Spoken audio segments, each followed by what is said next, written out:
Bonjour à toutes et à tous. Vous avez pris place, merci à vous. Nous sommes ravis de vous accueillir ce soir dans l'écrin du château du domaine de Granoupiac. Un grand merci au maître des lieux, donc Vincent Luis, qui est ici présent. Et qui peut se lever, on peut l'applaudir. Voilà, merci. Je l'avais pas vu. Merci Vincent. Merci pour ta... Reste debout plus longtemps, on t'a pas vu là, on t'a pas vu. C'est lui, voilà, lui le gérant Vincent. des lieux. Donc merci pour ta gentillesse et ta disponibilité. Donc aujourd'hui, c'est la 3e soirée réseau d'Agence HV, après le Bassanto en 2022 et l'UNEL en 2023. Et ce soir, c'est un plaisir de valoriser un territoire en devenir et plein de promesses, le cœur d'Hérault.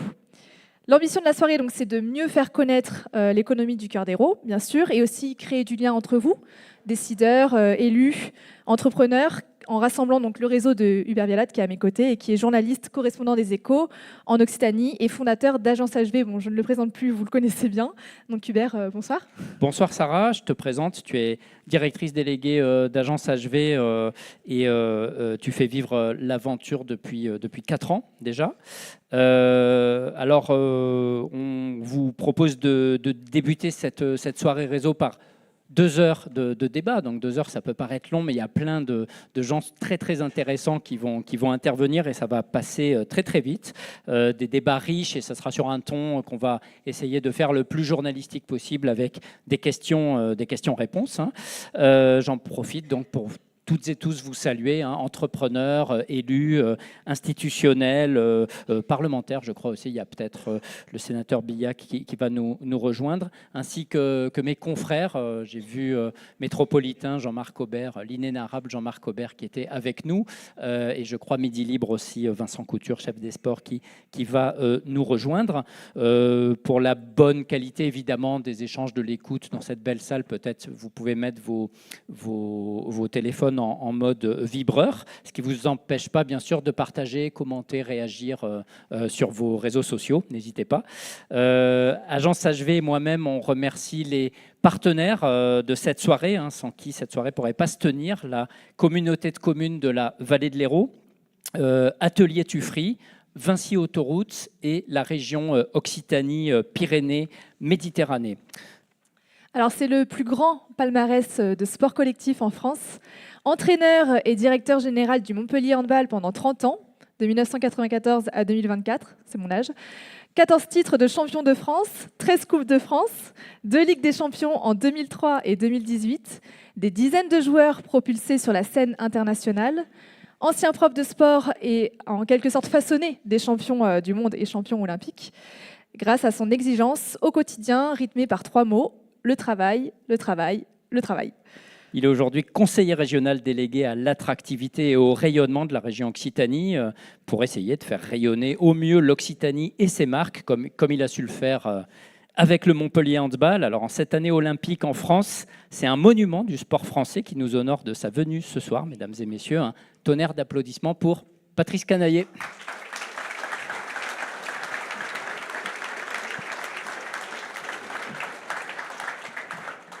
Bonsoir Patrice, merci d'être avec nous ce soir à notre rendez-vous.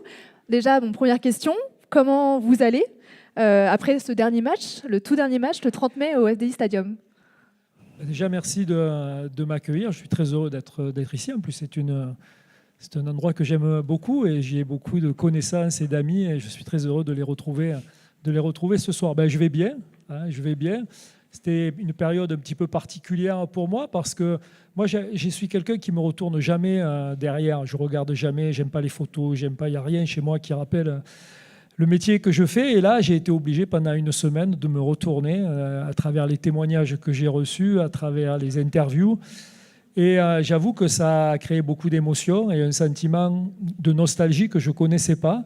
Voilà, c'est pas désagréable, mais il ne faut pas y rester. Donc c'est pour ça que maintenant, je suis résolument tourné vers l'avenir. Mais je vais très bien, je vous remercie. Alors pourquoi vous avez arrêté, puisque c'est vous qui avez pris la décision? D'habitude, dans le sport, c'est plutôt les entraîneurs qui se font virer. Ce n'est pas forcément eux qui prennent la décision de partir. Alors pourquoi avoir voulu arrêter au bout de 30 ans? Justement, pour ne pas se faire virer. Non, j'ai fait 30 ans au Montpellier Handball, j'arrivais en fin de contrat. Précédemment, j'avais fait aussi 5 ans d'entraîneur professionnel au Paris Saint-Germain. Ça fait 35 ans ininterrompus en jouant 2 matchs par semaine tout le temps. Et il y a 2 raisons qui ont fait que j'ai arrêté. La première, c'est que 30 ans dans un club, vous l'avez dit, c'est quelque chose dans notre métier d'extraordinaire. Il y a une espèce de défi au temps et il faut savoir être raisonnable et pas trop défier le temps. Et donc, ça me paraissait pour moi le bon moment de dire stop et de clôturer cette histoire qui était une merveilleuse aventure, de la clôturer de la meilleure des manières. Et puis la deuxième chose, c'était aussi de se dire, voilà, j'ai encore de l'énergie, encore beaucoup d'envie et on ne peut pas tout faire. Voilà. Et donc, c'était arrêter aussi et clôturer une activité pour se tourner vers d'autres activités. Et vous estimez laisser quelle trace au MHB, outre le palmarès, bien sûr? Bon, ça, c'est très délicat de répondre. Et puis, ça manquerait d'humilité si je disais la trace que... Peut-être les 2 choses, moi, qui me viennent par rapport à ce que vous me dites, c'est plutôt sur la méthode. Alors, vous avez dit travail, travail et travail. Bon, c'est très gentil. C'est vrai que j'aime beaucoup le travail et parler. Je crois qu'on abordera ce sujet tout à l'heure, mais c'est quelque chose de très important. Et la notion de travail est quelque chose, un fait sociétal qui est un fait majeur aujourd'hui dans notre société, qu'il faut reposer au centre du jeu et qu'il faut aborder d'une manière sereine. Voilà. Et donc ça me plaît beaucoup. Donc il y a à la fois les valeurs, pour moi, d'ambition et d'humilité qui sont concomitantes à la valeur du travail. Et surtout, l'idée, c'est que c'est le message le symbole et le message qui m'intéresse. C'est-à-dire que Montpellier Handball, c'est un club au départ de quartier. C'est un club populaire qui est créé par les pieds noirs qui reviennent d'Algérie, qui s'installent là, qui se retrouvent, qui font un sport. Voilà. C'est une ambition, un plaisir au départ dans un quartier, une rencontre avec un politique qui a une grande ambition aussi, une espèce un petit peu de vision de ce que peut être le sport et la culture dans sa ville. Et c'est ce rendez-vous qui fait qu'un club de quartier devienne 2 fois champion d'Europe, quoi. Et ça, c'est un beau message. Ça veut dire soyons ambitieux, et même quand on part de bas, on peut aller très haut et voire même tutoyer les étoiles. Et pour ça, il faut beaucoup d'ambition, de l'humilité, parce que c'est important, mais aussi beaucoup travailler. Mais rien n'est impossible avec ça, quoi. Alors comment on tient C'est une question que je me suis souvent posée en préparant cette interview. Comment on fait pour tenir l'intensité pendant 30 ans, le même niveau, enfin je veux dire, d'intensité, d'exigence, avec les inconvénients qui vont avec, hein, aussi le stress, vous en avez parlé, les déplacements aux 4 coins de l'Europe, les hôtels, etc. Enfin, pendant 30 ans, comment on fait pour tenir aussi longtemps à un tel niveau ? En finissant, entre guillemets, puisqu'on en reparlera tout à l'heure, mais vous partez pas à la retraite, en finissant ces 30 ans en pleine forme, visiblement, en plus. Oui, alors, la première chose, ce que je voudrais dire, c'est en voyant le président de l'association du Montpellier Handball qui arrive, donc, qui va contrôler ce que je vais dire, donc il faut que je fasse attention. Vincent Hugonnet, voilà. Le monsieur là-bas. On me pose toujours la question, comment vous avez fait pour rester 30 ans ? La première chose, c'est que les gens m'ont fait confiance pendant 30 ans. Voilà, donc si je suis resté, c'est qu'il y a des gens qui m'ont fait confiance. En général, ce n'est pas toujours le cas avec les entraîneurs. Donc ça, c'est la première chose. Après, il n'y a pas de méthode. Moi, j'ai toujours travaillé au Montpellier Handball en me disant, travaille comme si tu devais rester longtemps, mais garde dans ta tête que l'aventure peut finir demain. Elle peut finir demain de 2 manières, soit parce que les gens ne sont plus satisfaits de ton travail, et ça arrive très souvent, soit parce qu'à un moment donné, toi, tu ne t'y retrouves plus, tu n'es plus dans le plaisir, tu n'es plus dans le projet, et à ce moment-là, il vaut mieux clôturer. Et donc, j'ai toujours essayé de travailler avec cette vision à moyen, voire à long terme, mais aussi ce souci, je dirais, de l'urgence. Et je crois que ça, c'est très important, c'est-à-dire le sentiment d'urgence, de faire les choses comme si derrière, il n'y avait rien, ce qui crée ce sentiment d'urgence et qui oblige quelque part un petit peu à la performance. Et puis après, d'un point de vue plus personnel, je crois qu'on tient 30 ans quand vous avez des gens qui vous supportent 30 ans, et ça, c'est pas facile, surtout de me supporter à moi pendant 30 ans. Là, il faut vraiment être fort. Je pense aux gens. Pourquoi ? À tous mes collègues. Parce que je suis exigeant envers moi-même, mais j'ai un niveau d'exigence permanent qui peut être fatigant. Voilà, et j'en ai complètement conscience, même si avec l'âge, j'ai essayé de m'améliorer, mais vous savez, on ne s'améliore jamais totalement. Voilà. Et après, peut-être la dernière chose, j'en ai parlé précédemment, mais c'est de ne pas se retourner sur ce qu'on a fait et toujours regarder devant, quoi. Voilà, moi, c'était quelque chose et j'ai toujours essayé de dire, voilà, on a fait ça, c'est bien, et maintenant, quel est le projet de demain? Qu'est-ce qu'on peut faire demain? Qu'est-ce qu'on peut améliorer demain? Il y avait peut-être, après je te laisse poser la question suivante, Sarah, mais c'est un peu connexe.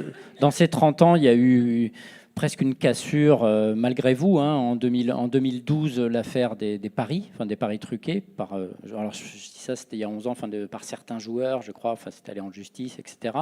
Est-ce qu'à un moment, dans cette affaire qui a eu un impact national, même international, puisqu'il y avait dans l'équipe des joueurs qui venaient d'être sacrés champions olympiques, je crois, en 2012 à Londres, si mes souvenirs sont bons.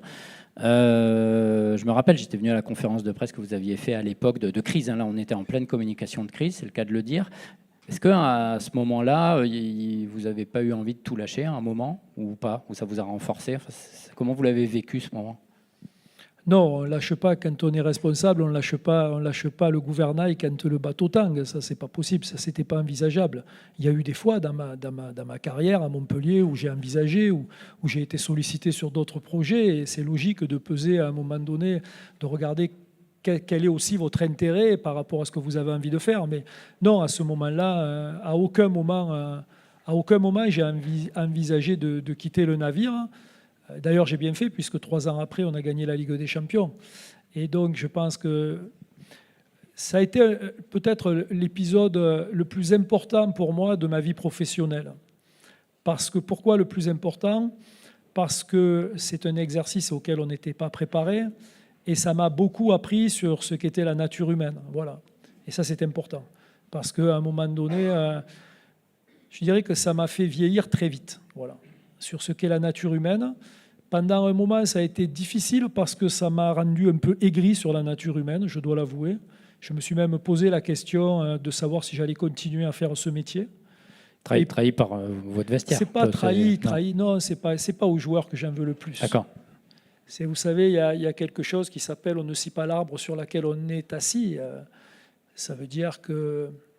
Bon, je peux faire maintenant, il y a prescription, donc il y a des révélations que je peux faire. Par exemple, cette affaire était connue avant les Jeux Olympiques de Londres, au plus haut sommet de l'État, et parce que ce n'était pas les joueurs du handball qui étaient recherchés en vérité, c'était une affaire de blanchiment d'argent sur du trafic d'armes, et la police, enfin les gens qui s'occupent de ça, donc les jeux, ce qu'on appelle les jeux, étaient dans le collimateur parce que ça servait de blanchiment d'argent, et donc les joueurs du Montpellier handball se sont fait prendre comme des pieds nickelés, quoi. C'était pas, en soi, c'était pas grave, c'était pas très grave pour eux.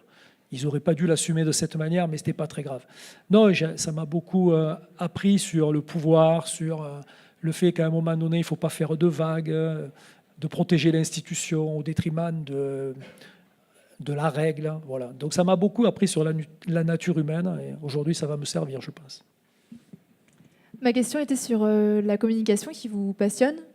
Comment on communique à un groupe de joueurs? Quelle est la part de verbal, de non-verbal, de messages, d'observation? La communication m'a toujours intéressé, mais comme beaucoup de choses, vous vous intéressez aux choses quand à un moment donné, vous en avez vraiment besoin. Et moi, il y a eu un épisode dans ma carrière qui est un épisode, je vais vous raconter l'anecdote, qui est un épisode qui a été marquant sur des erreurs de communication qui peuvent être graves dans mon métier. Il y a assez longtemps de ça, c'était presque au début de mon arrivée à Montpellier. L'ancien président du club a eu une maladie très très grave et il est décédé dans l'année sportive. C'était quelqu'un pour qui on avait beaucoup d'affect. Et donc on était avec les joueurs partis dans une espèce de quête. On voulait être absolument champion de France pour lui rendre hommage. Il y avait cette volonté-là qui est assez irrationnelle, et on était vraiment dans l'émotion. Et un jour, il y a un match à Dunkerque, un match extrêmement important, je crois que c'est à 3-4 journées de la fin, et ce match, il faut qu'on le gagne quasiment pour être champion de France. Et normalement, on doit le gagner parce qu'on est quand même on est supérieur sur le papier, et on joue mal, et il y a un temps mort, et tout le monde est énervé, moi le premier, et un temps mort, et on perd le match. On perd le match d'un but. Et quand je suis rentré chez moi, le dimanche, il y avait ma maman, qui est, comme toutes les mamans, ma meilleure supportrice, me dit, mais mon fils, je ne t'ai pas reconnu à la télé quand tu as pris le temps mort, tu étais en colère, on aurait dit que tu étais... Voilà. Et puis j'ai regardé, elle avait raison. C'est-à-dire que j'ai perdu la maîtrise. J'ai perdu la maîtrise émotionnelle, et à ce moment-là, j'ai été en partie responsable de l'échec de l'équipe, parce que je n'ai pas maîtrisé la communication et une communication. Et donc, ça m'a beaucoup travaillé.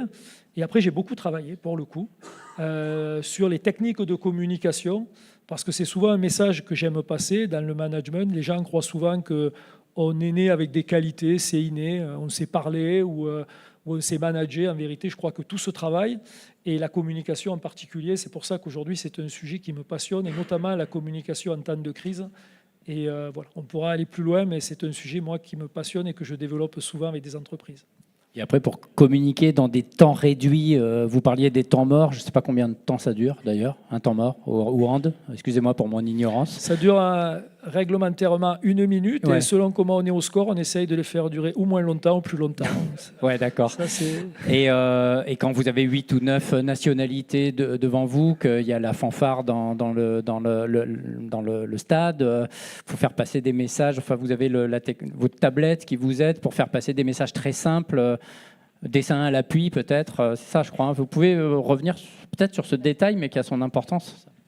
Il y a un principe simple, c'est que en communication, l'important, c'est pas de parler, mais d'être entendu. Et ça, c'est extrêmement important.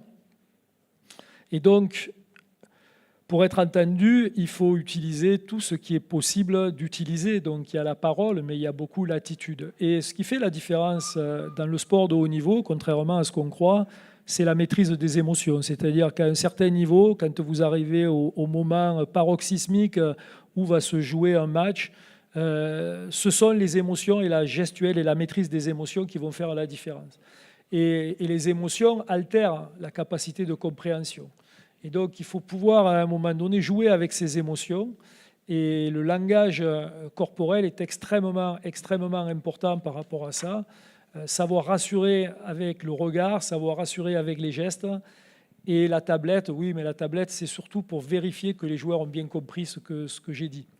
Étant entendu, je terminerai juste sur ça, que l'important, quand vous parlez comme ça dans un moment décisif, quand vous êtes par exemple dans une salle de 10 000 personnes, il reste 3 minutes à jouer, vous avez 1 minute pour vous adresser, vous n'allez pas faire un brainstorming, quoi. À un moment donné, il faut, voilà, c'est comme ça. Et il n'y a pas de décision juste, ce n'est pas important. Vous pouvez avoir 10 manières de gagner un match. Par contre, ce qui est important, c'est qu'il faut que les 16 joueurs ils aillent au même endroit, au même moment et quasiment à la même vitesse.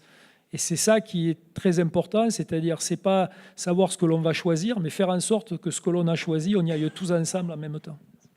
Et avec les arbitres, comment vous gérez votre communication pour être influent aussi sur eux ?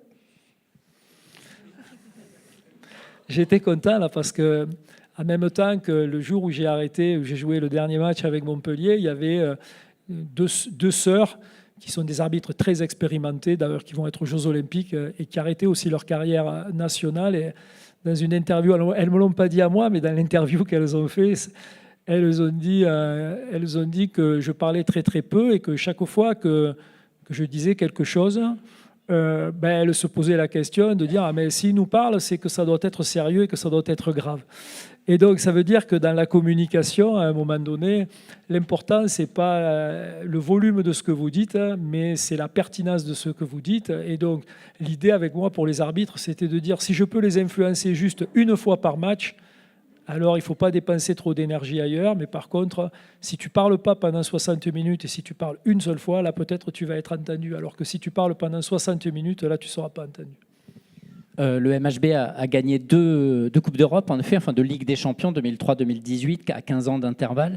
À chaque fois, c'était des conditions sportives un peu similaires. L'équipe n'était pas au mieux, finalement, avant la finale. Et vous avez donc dû remettre votre équipe sur les rails pour aller chercher le Graal, quoi. Comment vous avez fait? Enfin, vous pouvez expliquer un peu Dans le sport professionnel en France, il y a un paradoxe, c'est que toutes les équipes qui annoncent sans arrêt qu'elles vont gagner la Ligue des Champions et qui sont favorites, elles ne gagnent jamais, quoi. Comme quoi, il ne faut peut-être pas trop le dire, mais plutôt essayer de le faire. Nous, effectivement, on a gagné 2 fois la Ligue des Champions dans des conditions finalement, je dirais, un peu similaires. C'est-à-dire, les 2 fois, on n'est pas favori. ça c'est clair, pour des raisons budgétaires. On est quand même très très loin des standards, des budgets des grands clubs européens, même si on n'était pas si loin que ça, mais on fait quand même assez loin. Et on a toujours joué justement sur ces facteurs émotionnels. Et comment, la première fois, on joue une finale, on ne connaissait pas ça, on y va un peu la fleur au fusil en se disant jusqu'à présent ça a bien fonctionné, donc la finale ça va bien fonctionner. Et en gros, on a essayé de ce qu'on appelle dédramatiser l'événement, quoi. C'est-à-dire voilà, on y va tranquille, vous savez, sûr de soi. En vérité, quand vous arrivez dans le stade et que c'est une finale et que vous passez devant la Coupe d'Europe, l'émotion elle vous rattrape très très vite et si vous n'êtes pas préparé, vous explosez, c'est ce qui s'est passé.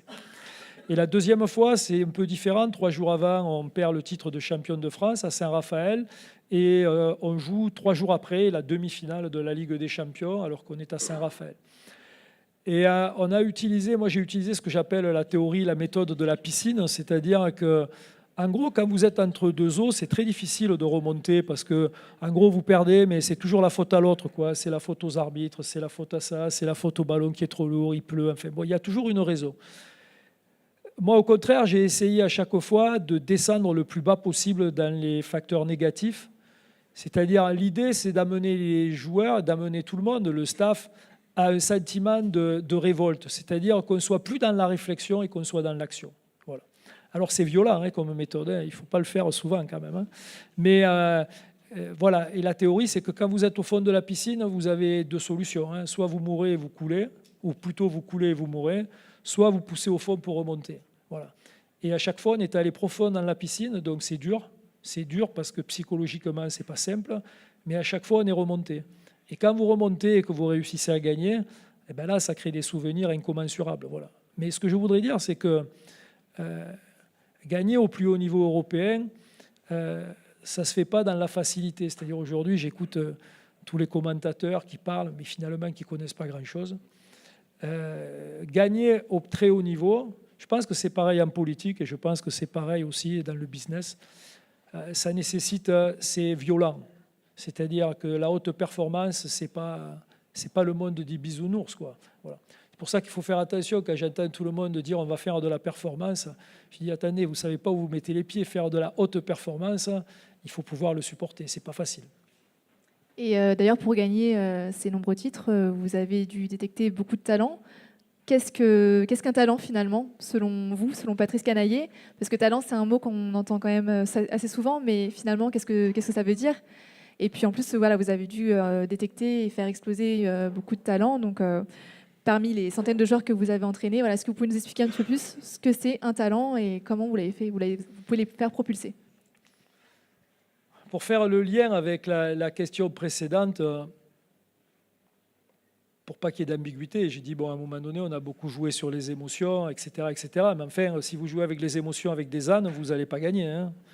Il faut du talent, bien entendu. Il faut que ce soit clair. C'est-à-dire, on pourrait parler beaucoup de ça, mais peut-être 2 mots sur les talents. Moi, c'était prédestiné, puisque quand j'ai été enseignant d'éducation physique, très rapidement, j'ai enseigné 2 ans.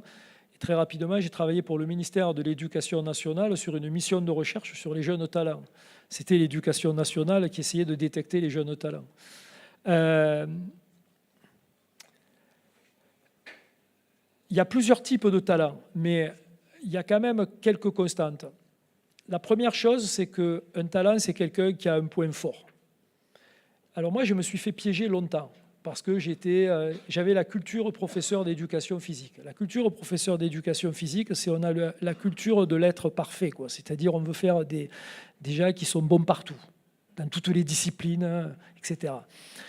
C'est très humaniste et il ne faut pas le renier, c'est très bien. De rechercher ça, c'est très très bien. C'est le rôle des professeurs d'éducation physique. En tout cas, ça serait bien que ce soit leur rôle. Ça, c'est très bien. Mais la haute performance, c'est différent.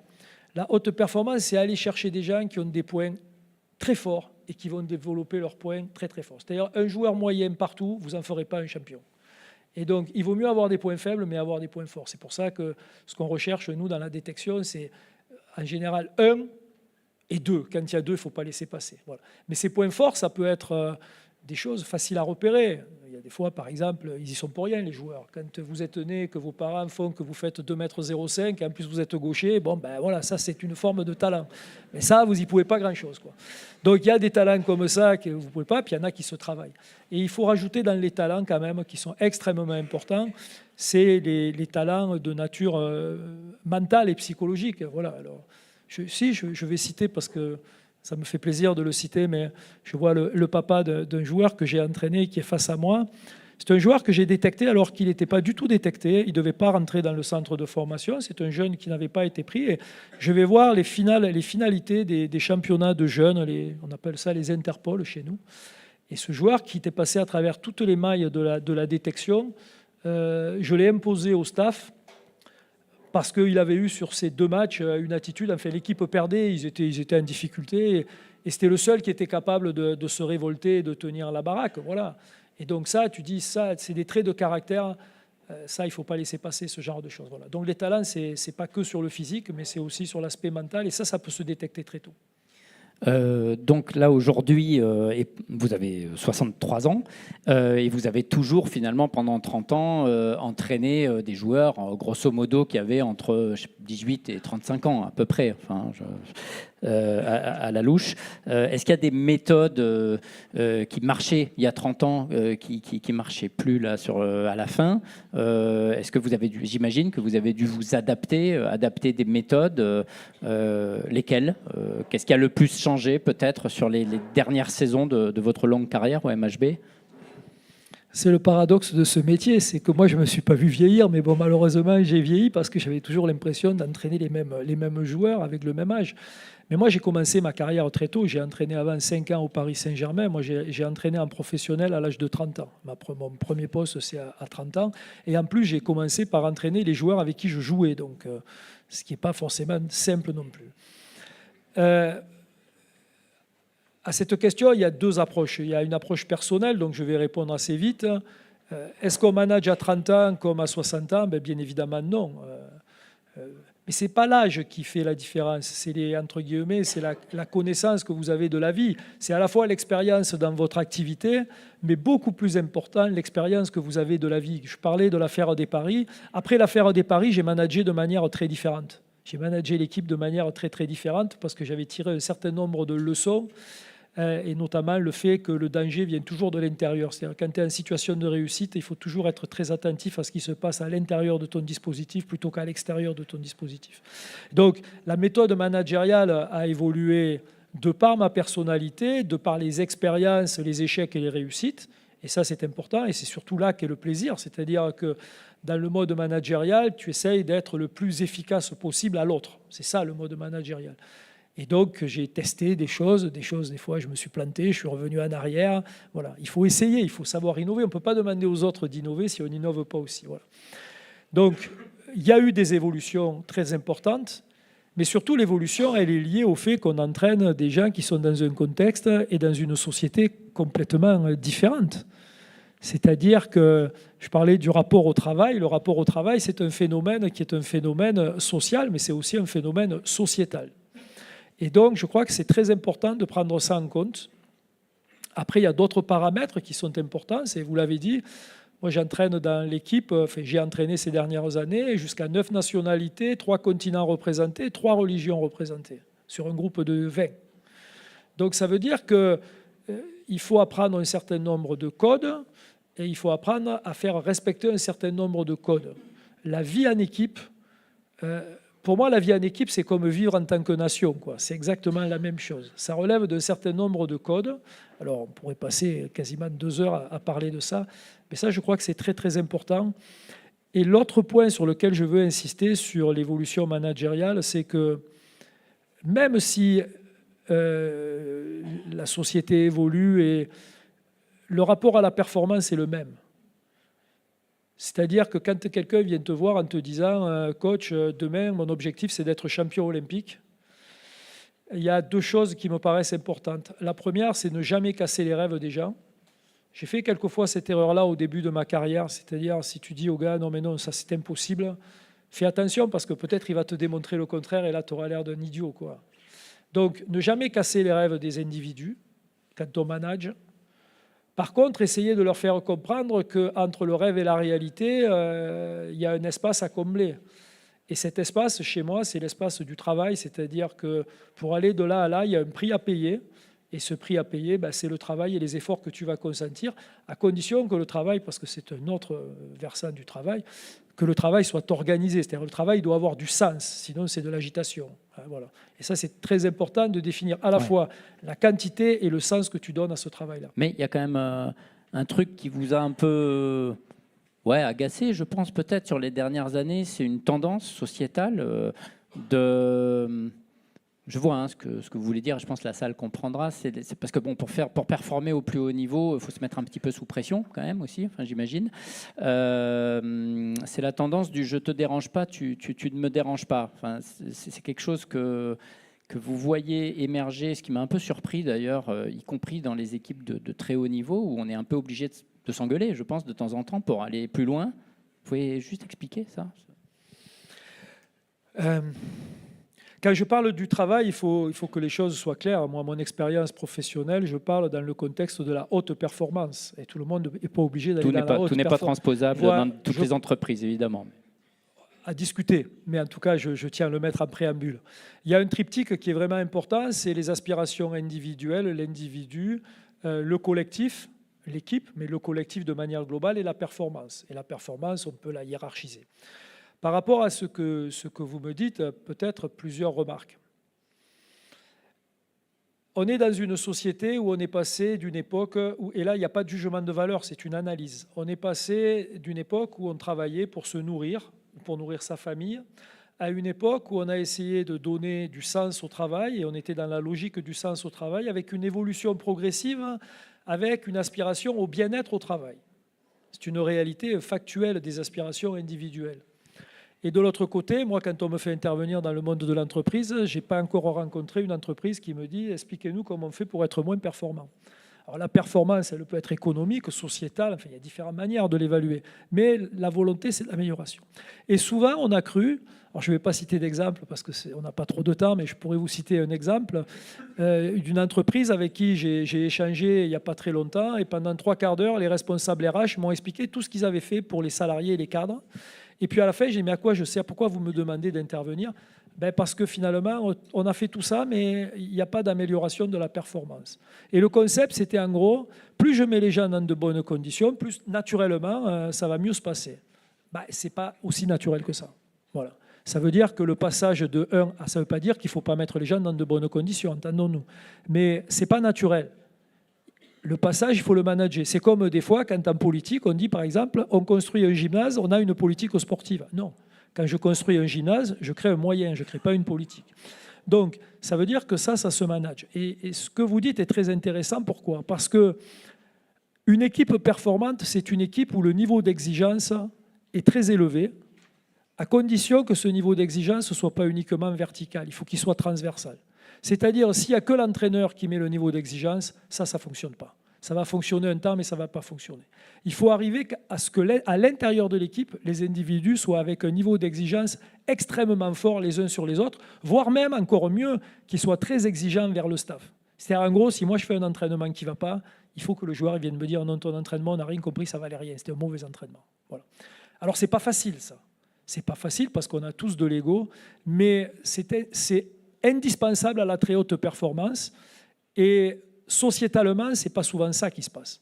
Sociétalement, on est plutôt, et moi j'y rencontre beaucoup de joueurs, il faut faire passer des caps, où en gros c'est je ne te dérange pas, tu ne me déranges pas, et on vit bien ensemble. Et oui, mais on vit bien ensemble, mais on ne performe pas ensemble. Donc il faut faire la différence entre bien vivre ensemble et performer ensemble. On n'est pas du tout dans le même niveau d'exigence. Autre sujet, Patrice, faut-il un nouveau stade à Montpellier, sachant que vous avez déjà en effet le FDI Stadium et l'Arena Sud de France pour la Coupe d'Europe? Là, oui, on est sur un autre sujet. Oui. Complètement. On est sur Comme on dit à la télé, il faut qu'on avance. Oui, Alors, oui, c'est vrai qu'il n'y a pas de on est sur des transition, mais sujets c'est un peu passionnant. Hein, mais c'est passionnant, évidemment. Là, on est plus sur le champ économique. Alors, je vais essayer d'être bref. La question d'un nouveau stade, c'est pas de savoir si tu as un stade neuf et qui est beau architecturalement. Enfin, en tout cas, pour moi, c'est pas l'enjeu. Même si c'est un stade, ça peut être très très beau, surtout s'il est bien positionné et s'il n'est pas planqué n'importe où. Moi, je milite comme pour... c'est le cas à Aix-en-Provence, par Oui, exemple. Aix-en-Provence, c'est une œuvre C'est architecturale. une très belle œuvre architecturale, mais il faut aller la chercher, quoi. On se pose des questions pour savoir comment on fait pour revitaliser les centres-villes. Mettez, pas des stades de foot parce que c'est trop important, mais mettez une belle salle de 6000 personnes, vous verrez un centre-ville. Comme on le fait, parce que ça, on découvre, moi je ne l'invente pas. Il y a le Final Four à Cologne, il y a une salle qui fait 20 000 places en plein centre-ville. Tous les gens qui vont, ils ressortent, ils disent mais c'est formidable l'ambiance, etc. Voilà. Mais nous, des fois, on a un peu de mal à dépasser les frontières pour aller voir ce qui se fait de bien ailleurs. Mais bon, je ferme la parenthèse. Ce n'est pas le stade qui est important. C'est le modèle économique qui va avec le stade. Voilà. C'est-à-dire, si c'est faire un stade pour faire un stade et que le modèle économique ne convient pas au développement, ça, c'est pas possible. Donc, un stade, il doit répondre, en fonction de qui le paye, il doit répondre à un certain nombre de critères. Et le modèle économique, pour que ça fonctionne, enfin, je sais qu'il y a beaucoup de chefs d'entreprise ici, plus vous mettez des intermédiaires, plus vous diminuez les marges de tout le monde. Et c'est un peu ce qui se passe dans les stades aujourd'hui, c'est-à-dire il y a trop d'intermédiaires, donc à l'arrivée, les clubs résidents, ils pleurent, quoi. Et personne ne s'y retrouve. C'est pour ça que sur la problématique du stade, je pense que le stade, la nouvelle salle se fera à Montpellier, j'en suis convaincu parce que j'ai une grande confiance en Mickaël Delafosse et je pense qu'aujourd'hui, ce n'est pas le handball qui mérite ça, c'est les Montpelliérains qui méritent ça parce que je crois que le handball est un vrai symbole de Montpellier aujourd'hui. Donc j'ai une grande confiance dans Mickaël Delafosse et dans son équipe pour que ce stade se réalise. Par contre, aujourd'hui, il ne faut pas faire d'erreur, c'est-à-dire il faut bien définir le modèle économique pour que ce soit un modèle économique pérenne et qui satisfasse tout le monde. Voilà, on pourrait le développer, mais bon, on ne va pas rentrer dans le détail de l'économie ce soir. Je ne pense pas que ce soit l'objet. Autre sujet également, j'enchaîne aussi. Le MHB, donc c'est aussi une association, comme on l'a dit tout à l'heure, avec 600 licenciés et puis des actions dans les quartiers. Donc Vincent Hugonnet est dans la salle et toujours debout, je crois. Est-ce que vous avez un mot à dire sur ce rôle du club dans les quartiers, au sens large, bien sûr, parce que c'est un peu le club dans la ville, finalement. Alors, ce n'est pas 600, c'est 800 licenciés. Je sais, 800 ouais, okay. on a dû C'est ma faute. C'est ma faute. Je vais mettre à jour les stats. Mais bon, c'est quand même 800, de 600 à 800, ça fait quand même... Ah oui, j'ai mis 600 et 750. C'est le club le plus important en nombre de licenciés en France aujourd'hui et qui est réparti et qui rayonne. Et encore, on pourra en avoir plus, mais l'idée, c'est pour nous, c'est plutôt de développer des clubs satellites autour plutôt que de se développer de manière hégémonique qui n'amènerait rien. Moi, mon travail, je suis manager sportif. C'est-à-dire, j'ai travaillé pour le Paris Saint-Germain à l'époque de Canal+. J'ai eu le plaisir et l'honneur de travailler avec Georges Frêche et après avec les maires qui lui ont succédé jusqu'à Mickaël Delafosse. Et mon travail à moi, c'est de réfléchir à des stratégies de club et à les proposer à des élus qui les valident. C'est ça, l'essence même de mon métier, c'est ça. Et donc, j'ai toujours eu la chance d'avoir des dirigeants qui ont adhéré aux propositions que je faisais. Et si les dirigeants m'avaient dit non, ton plan de développement, il ne nous intéresse pas, tes projets, ils ne nous intéressent pas, on n'aurait pas travaillé ensemble. Donc, il y a toujours eu cette volonté d'avoir. Et par rapport à ça, la question qui était essentielle dans le club, c'est comment on devient un club de quartier, comment on devient une institution. Et comme la volonté à Montpellier était une volonté très politique de faire monter le sport, alors je pourrais le développer pendant des heures, mais pas qu'une volonté politique, attention. Une volonté politique et les moyens qui vont avec. Parce qu'avoir une volonté politique dans le discours et pas mettre les moyens, ça c'est facile, et il y en a beaucoup. Là, la différence, c'est qu'à Montpellier, il y a à la fois une volonté politique et les moyens qui vont avec. Voilà. Moi, des fois, j'aimerais qu'il y en ait un peu plus. Mais globalement, objectivement, quand on compare, vous vous rendez compte qu'on est plutôt bien servi. Et donc, du coup, il faut que la politique sportive, elle soit aussi en lien avec les attentes de la municipalité. Dernier exemple, il y a eu une évolution très très forte de la demande RSE, et notamment de l'écologie, de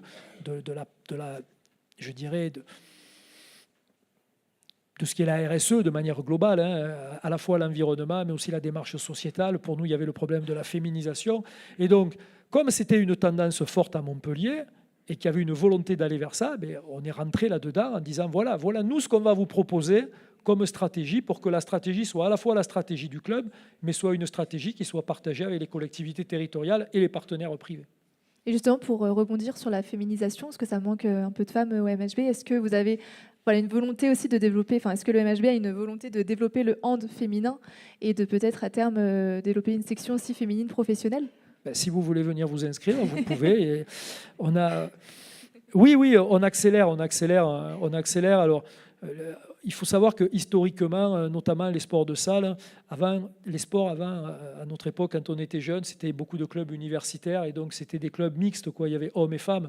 Puis après, pour plein de raisons, essentiellement économiques, d'ailleurs, les femmes sont parties d'un côté, les hommes de l'autre, et on a séparé. Ça ne correspond plus à la société d'aujourd'hui. Enfin, c'est comme les clubs d'affaires, hommes ou femmes. Bon, c'est plus la tendance, objectivement, ça fait même ringard, il faut le dire. Et donc aujourd'hui, c'est une aberration que le club de Montpellier ne réintègre pas le secteur féminin. Donc c'est ce qu'on fait. Là, il y a un projet, bon, je ne vais pas dévoiler, mais on est en phase d'accélération par rapport à ça. Et je pense que c'est le projet porteur pour le club de Montpellier sur les 2-3 prochaines années, avec une ambition peut-être à moyen terme qui peut être d'être le premier club français à avoir du très haut niveau en hommes et en femmes dans la même ville. Et ça serait bon pour Montpellier, pour son image, et aussi bon pour notre région, parce que du coup, on serait aussi très symbolique et en avance sur beaucoup d'autres clubs et beaucoup d'autres territoires. Merci Patrice. Au MHB, donc c'est votre ami Éric Maté qui vous succède. Il a signé, pas pour 30 ans, mais pour 4 ans, je crois. Tout le mal que je lui souhaite, c'est de faire 30 ans. Il était entraîneur du Chambéry, Savoie, Mont-Blanc, handball, depuis 6 saisons, et entraîneur adjoint de l'équipe de France aussi. Oui, alors je ne suis pas du tout intervenu dans le choix d'Éric, et c'est bien comme ça, parce que ça n'aurait pas été tout à fait logique. Mais ce que je veux dire, c'est qu'il n'y a pas plus grande satisfaction pour un manager que de faire grandir ses collaborateurs. Que ce soit les joueurs, que ce soit les salariés du club. Et ça, pour moi, ça a été... souvent, on m'a dit, mais c'était quoi votre plus grand plaisir? J'ai dit, hormis les titres et les moments de joie, c'est d'aider les collaborateurs à grandir. Et ça, c'est vraiment une grande reconnaissance. Et d'un point de vue sportif, à la fois Eric, qui réussit une très très belle carrière, et David, qui était mon adjoint aujourd'hui et qui va partir entraîneur à Nîmes, pour moi, c'est une satisfaction et une grande fierté. Et un mot aussi, là, parce que vous n'allez pas planter un potager, vous êtes pleinement actif maintenant que vous avez arrêté, enfin, vous n'allez pas partir à la retraite, c'est ce que je voulais dire. Vous êtes pleinement actif sur votre mission d'élu, de conseiller régional délégué, alors je le dis précisément, à l'attractivité et rayonnement des marques Occitanie, c'est-à-dire Occitanie, qui est une marque en soi, Sud de France, fabriquée en Occitanie. C'est les principales, je crois. Attractivité, rayonnement, ça peut sembler peut-être un peu flou pour certaines et certains dans la salle. En quelques mots, c'est quoi précisément votre mission et qu'est-ce que vous pouvez transposer de ces 30 ans de hand? Qu'est-ce que vous pouvez projeter dans une collectivité? D'abord, je vais dans cet univers avec beaucoup d'humilité, parce que c'est un univers particulier. Avec de l'ambition quand même aussi. Oui, pas pour moi, pour ma région, oui, ça c'est clair. J'y vais avec de l'humilité, mais j'y vais avec des convictions. Et donc, l'idée, c'est d'essayer d'amener ce que je suis, mon expérience, et d'amener peut-être un regard un peu différent. Et c'est intéressant parce qu'on s'enrichit, parce que moi aussi, j'apprends aussi des gens qui ont l'habitude de ce métier, et c'est un monde qui m'a accueilli avec beaucoup de bienveillance pour le moment. Alors, la question, c'est quoi l'attractivité? Ça ne vous a pas échappé que nous sommes une région, une jeune région, contrairement à beaucoup de régions. Et il faut qu'on rattrape un peu le temps perdu, en vérité. Mais ce n'est pas nous qui l'avons perdu. C'est-à-dire, quand vous regardez la Bretagne, la Corse, l'Andalousie, la Bavière, ce sont des régions qui sont connues de partout. Et donc, en gros, il y a 3 missions. La première, comment faire d'une région de 6 millions d'habitants et de 13 départements une région où les gens se fédèrent sur un projet régional? Alors, je vais le traduire, vous allez voir, vous allez vite comprendre. Comment faire en sorte que quand, par exemple, Toulouse devient championne de France, tous les gens de Nîmes, de Montpellier, ils sautent de joie en disant « ouais, super, c'est notre région ». Voilà. Ou alors, comment, quand Nîmes gagne, les gens de Montpellier disent « super, c'est les Nîmois qui ont gagné ». Non, je plaisante. Je plaisante parce que ça, je ne m'en sens pas capable. Non, on est et il est Nîmois. Voilà. Non, ce que je veux dire, c'est que ce que je veux illustrer, c'est qu'on est une région de diversité. On a des caractères bien trempés, on a des territoires bien trempés, et c'est très bien comme ça, et ça, il faut que ça reste. Mais il faut qu'on comprenne une chose, c'est qu'on ne peut réussir que si on travaille ensemble. Il n'y a même pas d'option. Et donc, aujourd'hui, fédérer la population autour d'un projet régional, faire en sorte qu'on adhère à un projet. Je ne parle pas d'un projet politique, hein, c'est pas un projet. Alors s'ils adhèrent au projet politique, alors là on est encore plus content. Hein. S'il y a 6 millions de personnes qui adhèrent à notre projet politique, nous ça nous va. Mais adhèrent à un projet et se sentent concernés par ce qui se passe. Parce que comment vous voulez voter dans une région si vous ne vous sentez pas concerné par cette région? Donc c'est essentiel et c'est une action qui est orientée bien sûr vers tout le monde, mais en particulier sur la jeunesse aussi. Et donc comment on fédère? En gros, comment on fait une équipe? Donc jusqu'à présent, je faisais des équipes de 20, maintenant on travaille pour essayer de faire une équipe à 6 millions. C'est un peu plus complexe, mais on va y arriver parce qu'on va s'atteler à la tâche. Le deuxième sujet, c'est l'attractivité et le rayonnement. La différence, c'est l'attractivité, ça se mesure. C'est-à-dire, par exemple, si on fait l'attractivité, je vois le responsable du tourisme là, qui est face à moi, donc Vincent Garel, oui. Qui est face à moi. L'attractivité, vous le mesurez facilement, c'est-à-dire combien vous avez de visiteurs, etc. Ça se mesure, l'attractivité. Et il y a des sujets où on est bon, des sujets où on est très bon, d'autres où on a besoin de progresser, d'autres où on est en retard et il faut se battre par rapport à ça. C'est très important ça. Et il y a surtout des sujets qui sont des sujets transversaux. Par exemple, les mobilités, c'est un sujet transversal, c'est-à-dire ça touche plein de choses. L'eau est un sujet très transversal, donc il y a des sujets transversaux. Donc l'idée, c'est d'amener aussi des fois une vision un peu plus transversale et un peu moins en silo, un peu moins thématique. Et le rayonnement, c'est autre chose. Le rayonnement, c'est la perception que l'on a d'un territoire. Et ça, c'est extrêmement important, notamment pour gagner du temps. Je vais vous donner une illustration avec 2 exemples que vous connaissez pour les gens qui habitent ce coin-là de l'Occitanie. Georges Frêche avait créé 2 concepts. Le premier, la ville qui ne dort jamais, qui impulsait une dynamique. Et Montpellier était reconnue comme une ville dynamique. En vérité, quand vous cherchez un restaurant le soir à Montpellier, des fois, ce n'est pas possible. Donc, ce n'est pas forcément une réalité. C'est une perception. Eh bien, je crois qu'il faut qu'on soit très attentif. Le rayonnement, c'est ça. C'est l'image que vont se faire les gens de nous. C'est d'abord l'image qu'on se fait, nous, de nous-mêmes. Et là, je ne saurais trop inciter à l'optimisme, parce que j'en ai assez d'entendre sans arrêt les gens se plaindre. On va voir tout à l'heure l'exemple de Julien. Je crois qu'il faut mettre en avant les réussites. Et au niveau de la région, et puis surtout, je reviendrai sur ce que j'ai dit sur le club de handball. Moi, je pense que quand un club de handball né à la Rose à Montpellier et devient champion d'Europe, il n'y a pas de raison pour que demain notre région ne devienne pas une des régions leaders dans le monde. Ok, super. Merci Patrice pour ce long témoignage et on aurait pu continuer à en parler des heures. Vous restez avec nous bien sûr et on peut l'applaudir pour ces 3 quarts d'heure d'interview. Merci à Amélie aussi pour tout le travail sur la projection des slides. Et tu as réussi à récupérer la projection des photos après un petit cafouillage au début, c'est top. On invite à nous rejoindre Julien Tuffry, ici présent. Et Julien, vous pouvez prendre place à côté de Patrice Canaillé.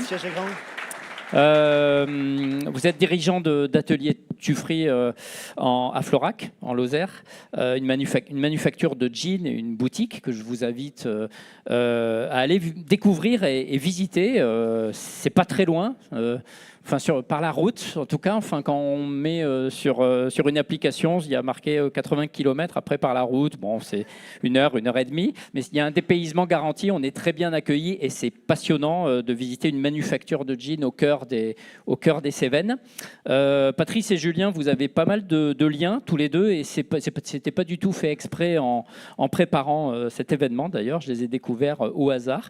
Julien, vous avez été vous-même handballeur dans votre jeunesse. Vous êtes jeune toujours, mais quand vous étiez plus jeune, dans la belle ville de Mende, je crois que vous étiez demi-centre. Hein, exactement. Voilà. Moi, je suis plutôt foot, hein, désolé, donc je découvre des postes. Voilà. Et Patrice, votre grand-mère, vos grands-parents tenaient à Florac une boulangerie, je crois, qui faisait face à la manufacture Tuffry, et vous y passiez vos vacances quand vous étiez enfant. Et vous vous étiez rendu plusieurs fois à la manufacture pendant vos vacances.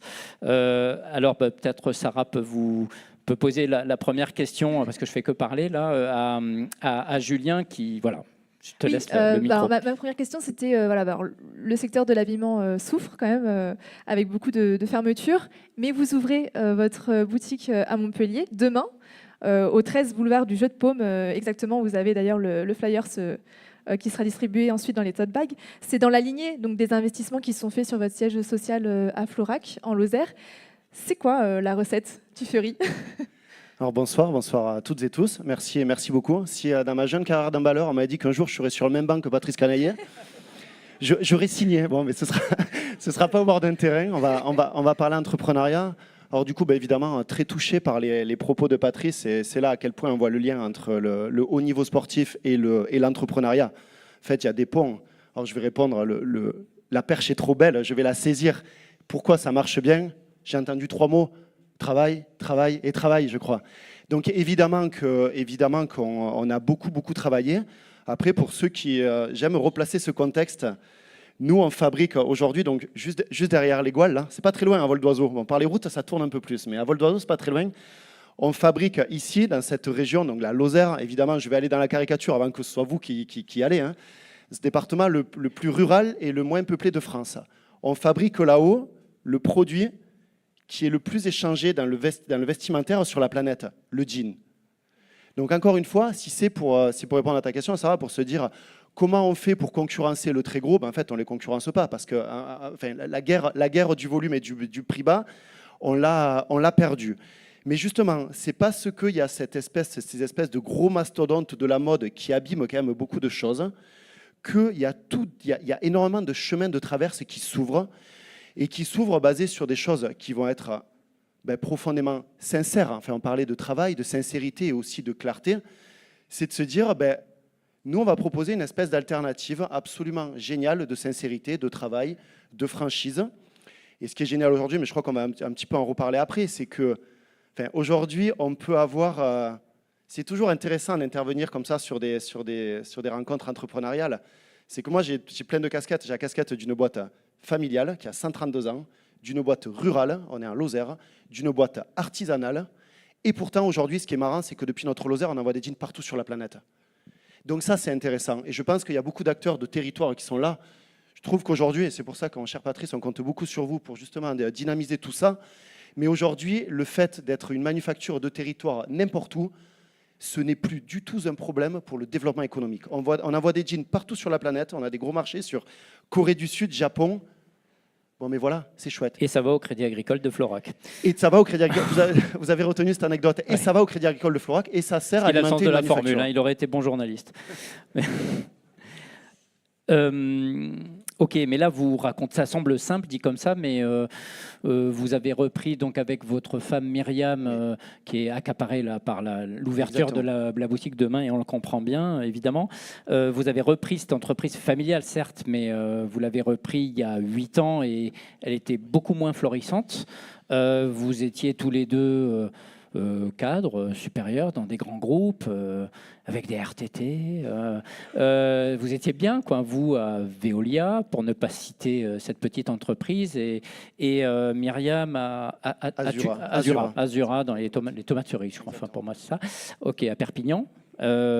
Pourquoi vous vous êtes embarqué dans cette galère alors qu'à l'époque, Atelier Tuffry, certes, c'était l'entreprise familiale, mais c'était 2 salariés, je crois, et 60 000 € de chiffre d'affaires. Enfin, il y a une très forte progression depuis. Pourquoi avoir franchi ce pas? Il y a eu quelques week-ends de réflexion, j'imagine, quand même. Ouais, il y a eu quelques week-ends de réflexion. Alors moi, nous, c'est très particulier avec Myriam. On est dans une... Alors c'est toujours aussi compliqué de le dire dans un rendez-vous comme ça économique, parce qu'on a parlé, Patrice en a un petit peu parlé de RSE et de vision. Moi, c'est assez particulier dans notre aventure entrepreneuriale avec Myriam, c'est qu'on est la 4e génération de cette famille de tailleurs-confectionneurs de jeans.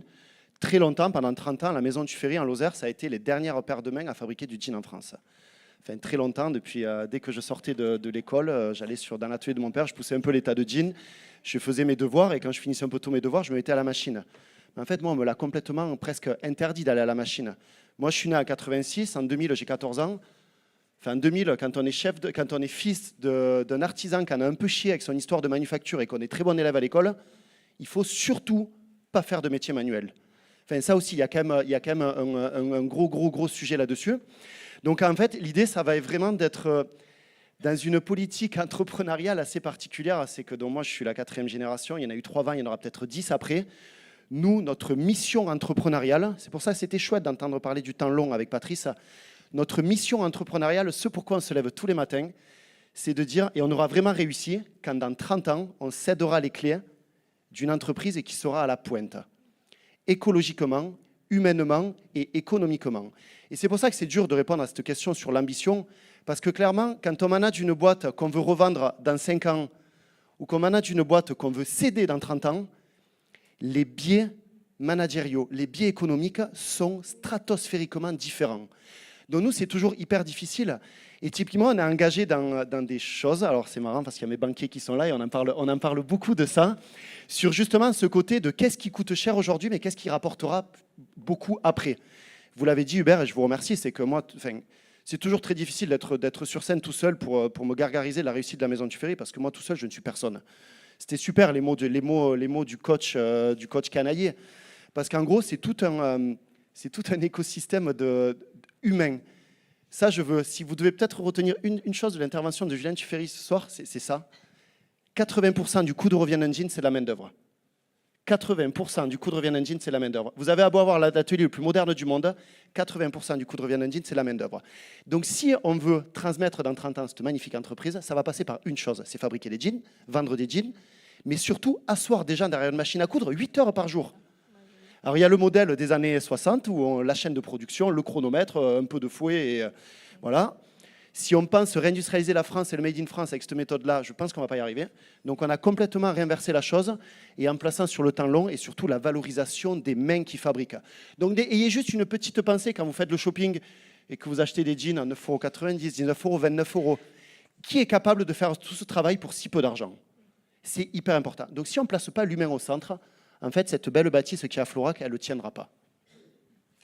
Et pour rapidement, mais c'est peut-être important à rappeler, il y a eu une organisation du travail dans cette manufacture dans laquelle vous avez investi, je crois, 4 millions d'euros pour l'étendre et la moderniser avec le soutien de la région Occitanie, d'ailleurs. C'est le fait de la polyvalence des tâches pour éviter les tâches répétitives concrètement. Pour vos ouvrières sur les machines, qu'elles ne fassent pas toujours les mêmes gestes. Il y a tout un travail qui a été mené, qui a été très long à mettre en place. Quoi. Oui, tout à fait. Hein, voilà. Et oui, et c'est là où avec Myriam, on a fait un travail énorme de reconstruction. Je ne sais pas si dans la salle, vous connaissez beaucoup de tailleurs confectionneurs de jeans qui recherchent un job. Non, bon, si vous en connaissez, envoyez-moi les CV, ça pourrait nous intéresser. Il n'y en a pas, ça n'existe pas. On a récupéré une boîte au fin fond de la ruralité dont le métier n'existait plus en France depuis 40 ans. Mais il y avait un formidable savoir-faire, celui de mon père et de mon oncle. Donc du coup, on aurait pu se dire, si vous voulez me concurrencer, faites-le, c'est passionnant. Mais si vous voulez gagner beaucoup d'argent dans le jean, c'est 80 étapes de fabrication. Donc en gros, vous faites 80 postes de travail, vous embauchez 80 personnes, une étape, une machine. En un mois, la formation est faite, vous empilez tout ça et vous sortez des pantalons. Qui va bosser à monotache comme ça aujourd'hui? Je pense personne. Qui voudra le faire demain? Encore moins de monde. Donc nous, on est parti complètement, on a changé tout ce paradigme managériel, mais aussi économique, où on s'est dit qu'on allait, c'est pas un job quand on vient chez Tuffery qu'on donne, c'est surtout l'acquisition d'un savoir-faire complet. Donc du coup, il y a 2 ans et demi de formation en interne, ça aussi c'est hyper coûteux. Mais ce qui est chouette, c'est que si vous venez dans la manufacture, et je vous invite à le faire, c'est entièrement visible et visitable toute l'année à Florac, vous verrez les gens toutes les 10 minutes changer naturellement de poste. En fait, chaque personne a un mantra fort, c'est-à-dire que la personne qui vient d'être formée, après 2 ans et demi, si on disparaît tous, sauf elle reprend la Maison Tuffery pour le siècle à venir. Il faut transmettre. Et c'était très important, les mots de l'exigence qu'a dit Patrice Canaillé. C'est que cette exigence, en fait, elle n'est pas descendante, elle est parfaitement horizontale. Ils ont beaucoup d'exigences envers nous, avec ces fameux, comme ils disent, vous êtes les capitaines, vous avez la vision. Nous, on produit, on turbine, on vend, on expédie. Et quand tout ça est bien clair, mais en fait, c'est super parce que ça fait des environnements managériaux qui sont puissants, qui sont vraiment puissants. Et c'est un des facteurs clés de la réussite. Donc il y a la boutique inaugurée à Montpellier qui ouvre demain. L'ambition, c'est aussi d'en ouvrir une à Paris, peut-être une manufacture aussi, peut-être une deuxième manufacture, pourquoi pas à Montpellier. L'appel a été fait ce matin auprès du maire Michael Delafosse. Et peut-être un mot aussi sur avoir un coup d'avance et le fait qu'avec l'ADEME, vous avez fait une étude très précise sur le bilan carbone en fait, d'un jean, parce qu'il y a du coton aussi dedans, évidemment. Enfin, il y a certes, vous avez des matières premières régionales, laine, chanvre, mais bon, il y a aussi du coton. Et vous avez fait une étude très précise pour pas raconter n'importe quoi aux consommateurs. Et c'est peut-être l'étape d'après, enfin, vous devancez les attentes de demain aussi. Un mot là-dessus? Oui, bah évidemment, je pense que je vous apprends. Enfin, vous apprenez rien ce soir si on vous glisse à l'esprit que la mode, ça va dépendre des années.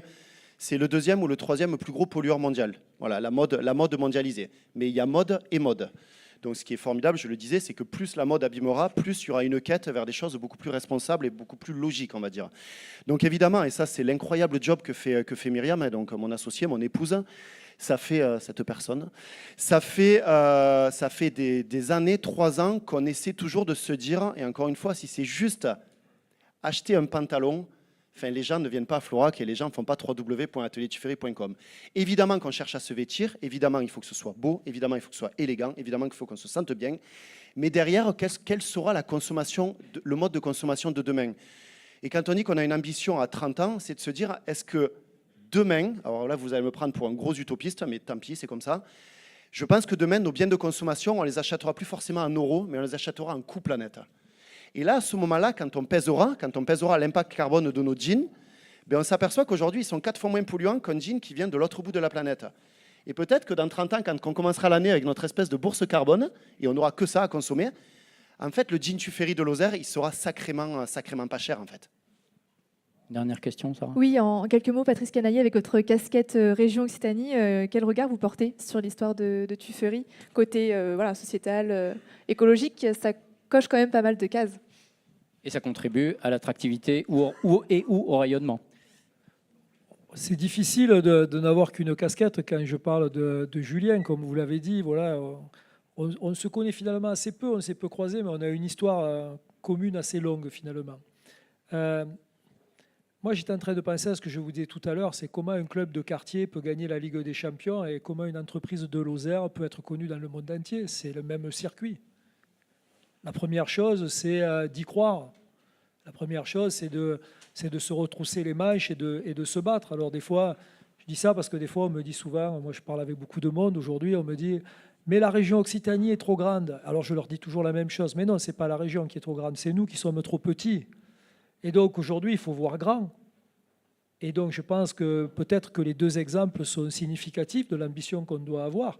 Et là, le rôle de la région, et je reprends là ma casquette régionale, c'est d'aider les gens qui ont envie de voir grand, à les aider à ça et à les pousser. Et c'est en ça que c'est intéressant. Après, c'est intéressant aussi parce que ça vient illustrer une stratégie aussi qui consiste à concevoir que nous sommes une région de tradition et on ne doit pas renier ces traditions, on en est fiers, mais aussi de modernité. Et tourner vers l'avenir et tourner vers l'innovation. Et qu'il n'y a pas de filière délaissée. Il n'y a pas de filière délaissée. Il n'y a pas que les nouvelles technologies, comme on dit. Les nouvelles technologies sont importantes, les filières d'avenir sont importantes, mais aussi s'occuper de ces filières qui étaient des filières traditionnelles, les relancer, les remettre au goût du jour, les remarketer, si on veut employer Vous en aviez un parlé langage ce matin d'ailleurs, à l'inauguration. Ouais. Oui, je pense qu'on parle le même langage, et c'est pour ça. Ouais. Et des exemples comme Julien, il y en a beaucoup, et notre responsabilité à nous, c'est de les présenter et de les faire reconnaître pour peut-être un peu décomplexer tout le monde par rapport à ça. Merci Patrice Canaillet, merci Julien Tuffery, on peut l'applaudir. Ouais, court. Non, tout à l'heure, Patrice disait quelque chose d'hyper intéressant et je le suis partout. Il y a des choses positives qui se passent partout. Apprenons juste à les regarder. Et sachez juste que dans un exemple comme le nôtre, il y a quelque chose qui est hyper important, c'est votre carte bleue. Enfin, je suis obligé, Hubert, de prendre la balle au bon là. C'est-à-dire qu'il y a plein de choses qui se passent sur nos territoires. Regardez. Et simplement, alors, je ne suis pas là pour vendre des jeans ce soir, mais bon, ils sont quand même en vente à Montpellier et sur www.ateliertuffery.com. Mais pensez à vos actes d'achat, où va votre argent et ce à quoi ça sert. C'est hyper important. Voilà. Désolé, Hubert, il fallait que je le dise. C'est au 13 boulevard du Jeu de Pommes. Approchez-vous là devant la scène, on va faire une petite photo. Oui, en effet, Julien et Patrice, vous pouvez vous lever et comme ça, il y a Eric va prendre une petite photo. Approchez-vous au bord de la scène sans tomber. Super. Donc voilà, c'est la fin de la première séquence, mesdames et messieurs. Vous êtes très très nombreuses et nombreux. Peut-être vous pouvez, pendant les 2 séquences, une partie d'entre vous, parce que là vous êtes un peu serrés, aller à l'autre bout et peut-être trouver quelques places encore libres. Enfin, n'hésitez pas à vous répartir si vous voulez. En tout cas, il y a un peu plus de place peut-être là-bas et quelques chaises encore libres. Et Patrice Canaillet, donc on l'a compris, le MHB, c'est bien fini, mais vous avez ce rôle d'élu régional et en plus, vous êtes conférencier, vous donnez aussi des missions d'audit et de conseil stratégique pour les structures sportives dans leurs projets d'équipement, d'aménagement sportif, etc. Avis aux amateurs. Donc, on va juste faire un petit changement scénique avec l'aménagement de la deuxième table ronde.